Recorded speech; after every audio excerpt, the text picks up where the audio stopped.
Previous டிஎன்பிஎஸ்சியில் கேட்ட ஒரு question 2/5, 6/25, 18/125 என்ற ஒழுங்கு வரிசையின் ஐந்தாம் உறுப்பு என்னன்னு கேட்டிருக்காங்க. ஸோ ஆப்ஷன்ஸ்ல ஆன்சர் இருக்கு. ஸோ இப்போ நமக்கு 3 உறுப்புகள் கொடுத்துருக்காங்க. 3 உறுப்புகள் கொடுத்து 4வது உறுப்பு நமக்கு தெரியாது. 5வது உறுப்பை தான் நம்ம கண்டுபிடிக்கணும். ஸோ 4வது உறுப்பும் தெரிஞ்சு அதுக்கப்புறம் 5வது உறுப்பு கண்டுபிடிக்கணும். ஸோ கொடுத்துருக்க எண்களை பாருங்க.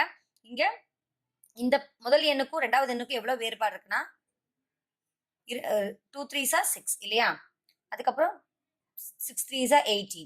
அகைன் அப்ப என்னவா தான் இருந்திருக்கும்? 18 into 3 54 இருந்திருக்கும். அகைன் இது into 3 அப்படிங்கும்போது 162.